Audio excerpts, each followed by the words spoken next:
What's going on, guys? Welcome back to my channel. In this video today, I'm sharing with you the other half of my Christmas movie collection because on December 1st, I did show you pretty much the first half of my collection because my movie watching theme for December, obviously Christmas films, but I titled it Christmas Classics and Holiday Horror. So yes, I did already show you a bulk of my Christmas collection, but if you thought that was it for Christmas movies for me, no. I have a complete second half to my collection that I'm about to show you because you know me, I am a sucker for a theme. I love holiday films, especially Christmas movies. Anything I can grab and get my hands on, I usually try to pick it up. So that's what I'm showing you today. So let's dive in with some Steelbooks. I have 6 or 7 Steelbooks that I'm going to show you, starting off with the latest version of The Grinch. I actually really enjoy this one.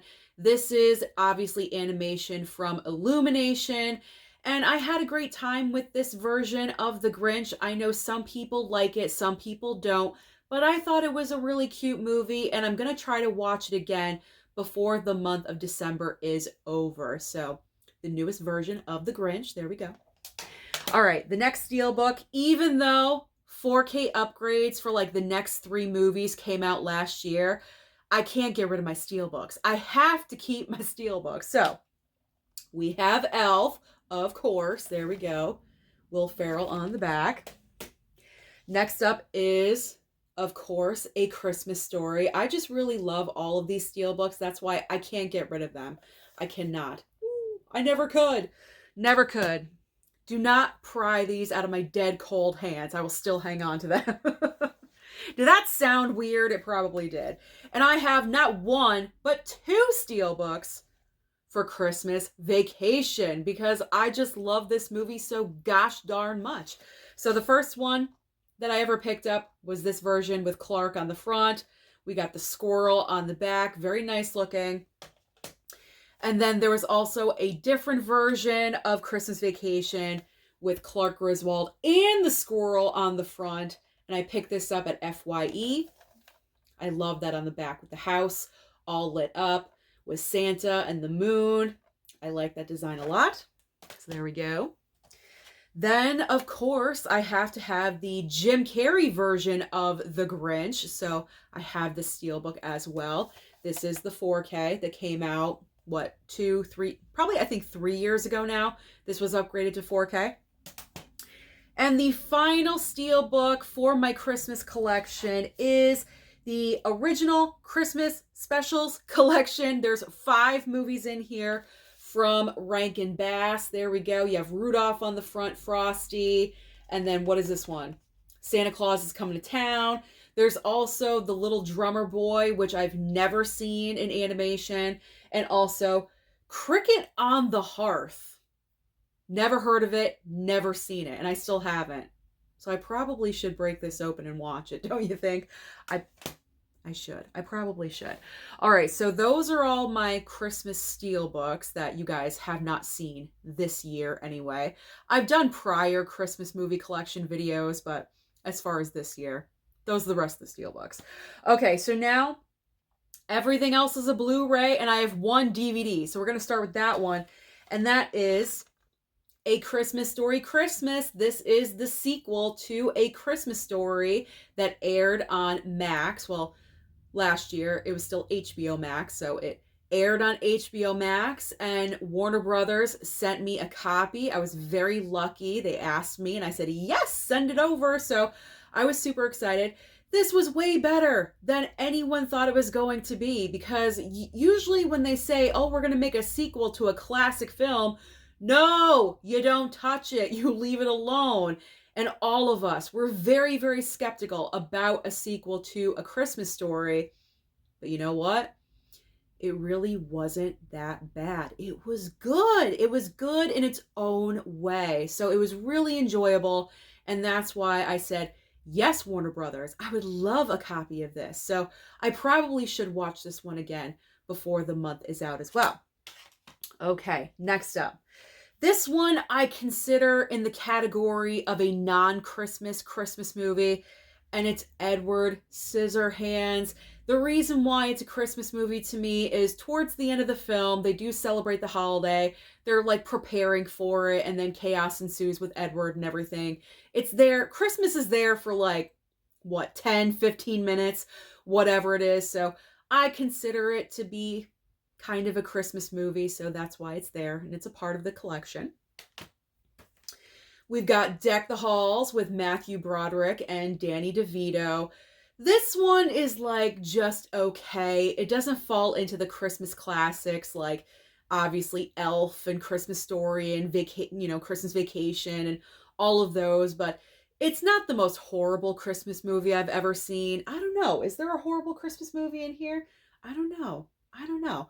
But it's just okay. You have these two, they play neighbors and they're trying to outdo each other with the Christmas decorations. Typical like suburban Christmas story, like they're trying to one up each other, and it leads to a ridiculous point in the movie. It could be fun. It can be fun. So this one is good every once in a while. I picked this one up last year, watched it for the first time. I don't need to watch it every single holiday season, but I skipped it this year, so maybe next year I'll give it a rewatch. Okay. Daddy's Home 2. I feel like a lot of people forget about Daddy's Home 2 when it comes to Christmas movies, because the first film had nothing to do with the holiday season at all whatsoever. It was just like a regular movie on April 17th, like there's no holiday going on. But the second film is all about Christmas. It is so about Christmas. It's ridiculous. Plus you have the addition of Mel Gibson and John Lithgow as Will Ferrell and Mark Wahlberg's fathers in the movie. And it's actually pretty decent. I feel like this one is kind of underrated as far as Christmas movies go. It's not perfect by any means, but it's a decent watch. You can get some laughs out of it, definitely. So don't forget about Daddy's Home 2. If you haven't seen it, give it a chance. Especially with your kids. You can have some fun with that. Okay. This was a new pickup last year and watched it for the first time. And it's Christmas with the Cranks. I mean, you have Tim Allen. Who doesn't love Tim Allen, especially with the Santa Claus movies? And then you have Jamie Lee Curtis as his wife. And their daughter, they don't think their daughter's coming home for Christmas. So they're planning on taking this like great vacation. And last minute, the daughter decides to come home. So they have to gather everything and the neighborhood gets involved. It's a fun movie. This one is along the lines of Deck the Halls. It's not a classic, but it's not the worst movie I've ever seen. So it falls right in the middle. And you can have a good time with this. Definitely. So that's a decent one. That's a decent watch. This movie, oh my God. And it's not because Connecticut is in the title and I live in Connecticut. I'm not being biased at all whatsoever, but Christmas in Connecticut. Oh, this is such a good movie. If you're a sucker for a great black and white film, light the fire, get the blanket, the hot cocoa, put on Christmas in Connecticut. What a fabulous Saturday or Friday night to have. I mean, I'm thinking about it right now. This is such a great movie and deserving of a 4K upgrade. I was thinking about making a video of Christmas films that deserve a 4K upgrade in the next couple of years. So comment down below if you want that video and I'll try to sneak it in probably next week or something. But if I make that video, Christmas in Connecticut is going to be in there because this movie is just so good. So good. I just loved it. Really, really loved it. So this is a great film. Again, I feel like no one talks about it. No one really mentions Christmas in Connecticut. So if you like older titles, right up your alley. Definitely watch that one. Then the complete opposite end from Christmas in Connecticut, we go from there to The Night Before. The Night Before, where you have Seth Rogen doing drugs and like chaos throughout the entire night, but it's three childhood friends, and this is kind of like the last shebang of Christmas for all of them together. So they're going out huge and they're doing everything possible to make it like the best Christmas Eve or best Christmas that they've ever had together. So it can be wild. It can be wild in this movie, wild and crazy, but It's Seth Rogen. I expect nothing less. You know, like I expect any movie that Seth Rogen is in or a part of to be like off the walls crazy. So this falls into the category of fun as well. Definitely. Fun movie. All right, we got to have some Scrooged or Christmas Carol in here. So we have this version of Scrooge with Albert Finney. I still have not watched this, so maybe I should put it off to the side and watch it in the next couple of days because I feel like I'm missing out on this one. There's so many different versions of A Christmas Carol and the character of Scrooge. I mean, it's countless. It's really endless how many versions there are. My personal favorite is Mickey's Christmas Carol, but that's just me. The generation I grew up in. I am partial to Mickey. So there we go. Now this title was sent to me from a subscriber. It is The Man Who Invented Christmas. I have no idea what this movie is about because I still have not seen it. And I think this was sent to me like 2 years ago. I feel really bad. So you know what I'm going to do? I'm putting it off to the side and I'm going to watch it before December's over. There we go. I cannot promise this weekend, but before December's over, I'm going to watch The Man Who Invented Christmas. You know what? I'm putting it off to the side right now. Both of these movies, Scrooge and this one, because I need to watch them. Plus, I need more movies for Never Seen It series because I've seen the bulk of my Christmas movie collection. So that's a good one to put in there. This next one is also a movie I need to watch, and it is The Bishop's Wife.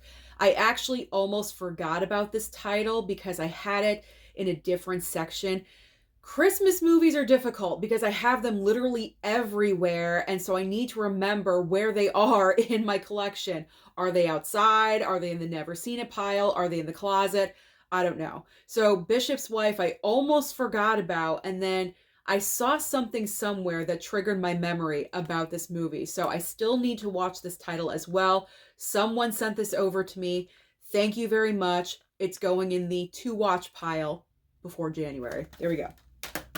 I'm committing and I'm going to watch those. All right, so the next movie is a horror film. I talked about it in yesterday's video. It's The Retaliators. I'm not going to go on and on and on about it. It's just an okay horror film. It's kind of unforgettable. I've had some comments about that. I've had some comments from that video yesterday. So, I mean, let me just say, we're not all going to have the same taste. Just because I don't like a certain horror film doesn't mean I'm not a horror fan.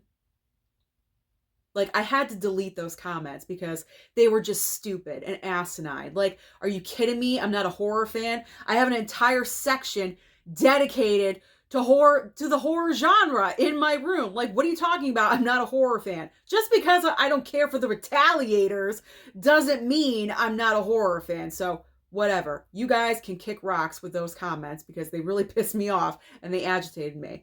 But this movie, just okay. Christmas is kind of thrown in, so it counts. And we're just going to move on. I know that comment was really, that little like tangent I just went on was really random and weird, but I was at work today, and of course when I have downtime, I'm going through comments and I'm answering, and I had like a list of comments, like 5 or 6 in a row, pretty much saying the same thing, and I'm like, this is bullshit. You guys are... So that's explaining that. Let's just get back to the Christmas collection. Okay. Bad Santa 2. Bad Santa 2. I was waiting for this one to go down in price because it first was like over $20, and I think I waited and it got down to like $13.99. So I picked it up and I did watch this. I'm not going to say all of my thoughts right away right now because I'm going to save it for Never Seen It series, but they should have just stopped at the first one. That's all I'm going to say. That's all I'm going to say. All right, next. Love the Coopers. Love the Coopers. This is decent. I mean, when it comes to family ensemble for Christmas movies, that's my #1 favorite. It's The Family Stone. But this is a good alternative. And it also has Diane Keaton in the movie. I don't know what it is. Diane Keaton in holiday films. You need a mom? Call Diane Keaton. Like, she's in all of them. But this one's a good one. It's decent. You have several children they're all coming home. It's about the family. The parents are kind of splitting up during the movie, and everyone has their own lives happening, their own troubles and problems as they're gathering for Christmas. It's a decent, solid movie. It is. I enjoy watching it. You know what? It's going in the pile. I'm going to watch it again before January. Okay. So this is not a Christmas movie, but the events of the film take place during Christmas Eve, Christmas, and Boxing Day. And that's a major clue. Boxing Day. When I say Boxing Day, you should already know what I'm talking about. It is Spencer. I told you, it's not your typical Christmas film. This is not a happy movie at all whatsoever. This is going inside the mindset of Princess Diana and what she was going through at a certain point in her life during the 3-day Christmas holiday with her and the boys. And whew, it is not an easy watch. It really isn't. Like, I don't know. Should I watch this again? I've seen it 2 times now. Kristen Stewart as Princess Diana definitely deserved her Oscar nomination. I mean, this is her best performance, I feel like. She really dove in deep and like really just took over Princess Diana as a person, her movements, her gestures, the way she spoke, especially with those gestures, because we know Kristen Stewart as a person has her own like little gesture tics that she does, I guess, and that's kind of like her specialty. And Princess Diana definitely had her own physical movements and tics that she would do, and Kristen Stewart really knew what she was doing. So Spencer, this is a nice alternative because it is a Christmas movie, but not really at the same time. So if you don't want anything to do with happy families and anything super jolly, go for Spencer, you know? So go for this one. It's an alternative is what I'm saying. If you want a biopic, go for that one. Let me bring my movies closer. All right. Yet again, another version of A Christmas Carol. The Jim Carrey version. We have the Jim Carrey version. I think I attempted to watch this last year and I fell asleep. And that was the only time I tried to watch it. So I probably really should attempt to watch this one again. This was back when Disney's animation was like kind of weird looking. You see that? Like the Polar Express animation. And I don't like Polar Express at all whatsoever. I thought Polar Express was just so boring. I fell asleep 2 times watching that film. It just was so boring. But this one, I got to try to attempt to watch again at some point. Then we have, this actually came out with a 4K not too long ago. It is Love Actually. I have not upgraded yet to the 4K. Probably soon that will occur, but until that time period, I do have my Blu-ray. And I mean, this is a classic film. What is it, 20 years old, 25 years old? Everyone has heard of Love Actually. Great movie. Fantastic all-star cast. Then we got good old Reindeer Games. Good old Reindeer Games. I mean, this isn't directly about Christmas, but the events of it take place at Christmas, so obviously it counts. Santa suits are involved. You know, crime is being committed. Your typical Christmas, right? Ben Affleck, Charlize Theron. The main reason why I picked it up is because Charlize is in the movie, and she's one of my favorite actresses. And you know me, with my favorite actors and actresses, I try to collect everything that they've ever been in. And Reindeer Games is one of those movies for Charlize. So that's the reason why I picked it up. But it's a good, solid movie. It's got some good twists in here. I like a good twisty ending. So I'm happy to have it. Happy to have it. This was sent over from a subscriber. A Year Without a Santa Claus. I believe this is, yet again, more Rankin Bass. Here we go. If I'm remembering correctly.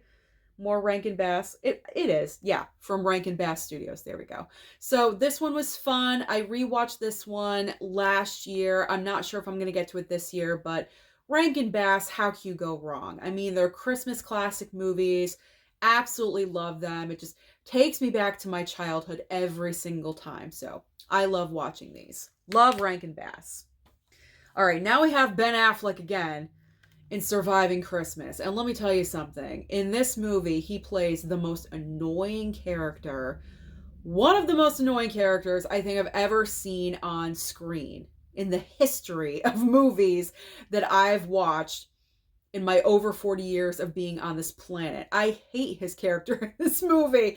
He is just so annoying. But what I love is that James Gandolfini's character is a perfect, like, perfect actor to play off of, because his character is just so stone cold. You know what I mean? Like, Ben Affleck is trying to celebrate Christmas in his childhood home. He randomly knocks on these people's door. They live there now. And he's like, hey, I'm celebrating Christmas with you. And they're like, what are you talking about? He's pretty much a rich guy with nothing going on in his life, so he buys himself his own Christmas. It's a weird movie. It really is. Christina Applegate and also Catherine O'Hara are in the movie as well. I picked this up last year. It's an okay movie. I would put it underneath Deck the Halls and Christmas with the Cranks, though, because of Ben Affleck's annoyingness in the movie. No good. I don't like the annoyingness. I mean, who wants to be annoyed at Christmas? No one. That's the reason why we avoid crammed parking lots and traffic. I don't want to be annoyed. All right, let's move on to The Holiday. I mean, it's got my girl Kate Winslet. How can I not love this movie? Kate Winslet, Jack Black, Cameron Diaz, and Jude Law. This one is fun. It's not fun. It's cute. It's a cute holiday movie. You have Cameron Diaz and Kate Winslet. They switch homes for the holiday. Cameron Diaz goes off to London. Kate Winslet comes to LA.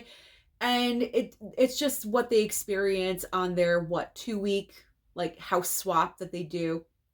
It's a cute idea for a movie. So it's a nice, cute romance film, a nice rom-com for the holiday season. So this one's always a good one, a good option to pop in if you want that. All right, I still have my regular Blu-ray for Home Alone. Even though I do have my 4K Steelbook, I cannot get rid of my regular Blu-ray for Home Alone. And the reason why is because Home Alone 2 has not received a 4K upgrade yet. So because of that reason, I'm keeping my Home Alone Blu-ray until Home Alone 2 gets a 4K. Then the Blu-rays can go and the 4Ks obviously will stay. It's a ridiculous reason, and it probably doesn't make any sense at all whatsoever to you guys, but it does to me. I don't know. Do you agree? Yes or no? What would you do in this situation? But yes, I still have my regular Blu-ray of Home Alone, even though I do have a 4K. Normally, I would get rid of them, but I can't do it with Home Alone. Okay. The First Bad Santa. This one is the Bad Santa that I prefer. It's a good idea, just a bad version of Santa that has no morals and doesn't care about children at all whatsoever. I mean, this is a fun idea. It was a good idea. I thought Billy Bob Thornton was perfect casting for this role. So if you're just in the mood for a trashy Christmas, I guess you could say, Bad Santa, there you go. All you need is Bad Santa and you're all set. We have Bad Santa, then we have A Bad Mom's Christmas. This is a fun movie as well, although not as good as the first movie. I think we all can agree on this. We prefer the first Bad Moms movie to the Christmas, but you know what? It's fun. It is a fun movie. They have great chemistry together. The three girls, Mila Kunis, Kristen Bell, and what's her name? Catherine Hahn. I always forget her name. I love her character, the way she portrays her, especially in this movie. She's great. It's a great time. It's a great time. And the casting of the moms, I thought was well done. Well done. I like Susan Sarandon. I like the fact that they got Susan Sarandon to be in this movie as well. So that was good. All right. I'm partial to this one. It's Nicolas Cage in The Family Man. Oh, this is such a good movie. It really is. If you do not have The Family Man in your collection, you really need to pick it up. It's all about him and what if other decisions were made in life, and he gets a glimpse of what his life could have been if different choices were made. And it's so good. It's such a good, heartwarming film, and it gives you that feeling for the holidays, I guess. I don't know, that warm fire feeling. You know what I'm talking about. It's just so nice. That deserves a 4K as well. That needs a 4K upgrade too. All right. Fat Man with Mel Gibson. This one is interesting. It's a totally different take on Santa, and I really enjoy it. I feel like with Fat Man, some people really like it and some people don't. I feel like with some people, like with Mel Gibson, they have completely written him off and they don't want to watch anything with him in it. I completely understand that. If you don't, I'm one of those people that can separate the project from the actor, the director, whatever it may be, because I've had questions about that. And I want to just go in and watch the movie. You know what I'm saying? Like, I'm not looking at him in this movie and thinking what he said or what he did in the past in his personal life. I'm looking at it professional. It's a movie. It has a completely different plot line from what you remember him from his incidents and everything. You guys get what I'm saying? So I enjoy this one. I really enjoy Fat Man, and you know what? Maybe I will watch this again before January. So we're going to put that off to the side. That's going off to the side. All right, so now we got a double dose of Vince Vaughn. Here we go. Ooh. We have Four Christmases with Reese Witherspoon and Fred Claus. So Four Christmases, I don't know. I feel like with this movie, and I've said this before, I think the problem I have with Four Christmases, I don't think Reese Witherspoon was the right actress choice to go opposite him with this movie. I like the thought of it. The thought was great of having Reese as the star, but I feel if it was Jennifer Aniston, it would have worked better because Vince Vaughn and Jennifer Aniston had such great chemistry when they were filming The Breakup. That movie is actually one of my favorite like romantic rom-com movies, and that's because they dated in real life. I think while they were making that movie, they were dating. It was right after she broke up with Brad Pitt and everything. That's a whole nother story, but I feel like that was the main problem with this movie. I don't think Reese Witherspoon was the right casting choice. If it was Jennifer Aniston, it would have worked better for me because I feel I could picture Jennifer Aniston in place of Reese Witherspoon, and it just is enhanced. I don't know. Does anyone else agree with me about this? So, yeah, it's not like the most rewatchable movie for me. I don't automatically go for Four Christmases every single holiday season, but I have it. I have it if I want it. Then, of course, Fred Claus, Paul Giamatti in the movie as well as Santa Claus. I mean, how can you go wrong there? But again, Fred Claus is like on the level of Deck the Halls and possibly even Surviving Christmas. Is it that low? I don't know. Is it that low? It's not my favorite. It's not my favorite Christmas movie. I did not watch it this holiday season. I don't plan to, but maybe next year. And I don't think I watched it the year before. So it's like every couple of years I can go with Fred Claus. So Vince Vaughn. I don't think the Christmas season is Vince Vaughn's strongest point, if you will. Like maybe he should avoid holiday movies. I don't know. So now we are circling back to the Illumination of the Grinch because yes, I do have a regular Blu-ray copy. I probably should get rid of this because the Steelbook I showed you is just a regular Blu-ray. It's not a 4K. So I don't know why I'm hanging on to this. I just am. So I have another copy of The Grinch. And the final Christmas movie in my collection, I believe, possibly there's others that I'm forgetting about, but as far as I know, this is it. But it is possible I could have, 2 or 5 or 10 lingering. I'm not really sure. But for this video, the final is Last Christmas.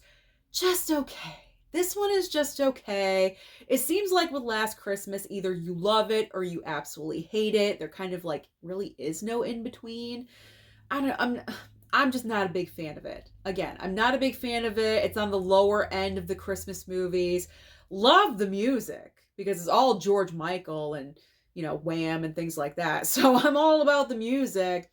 I don't know. It just, the entire like concept of the film was kind of a little bit ridiculous. I don't know. Maybe if the story was fleshed out a little bit more and just, I don't know what could have happened. I mean, you got Michelle Yeoh. So that's a plus in there. She plays like the cranky boss that, pretends to hate her employee, but she really cares about her. I mean, she's great in the movie, so that's a plus. But Last Christmas, final one, final movie of my Christmas collection. It's just okay. Is that promotion or what? It's just okay. You really don't need it. Okay. All right. So that is my second half, my other half of my Christmas movie collection. So comment down below and let me know, how many Christmas movies do you have in your personal collection and what is your favorite? Don't forget to like and subscribe before you leave, and I'll see you next time.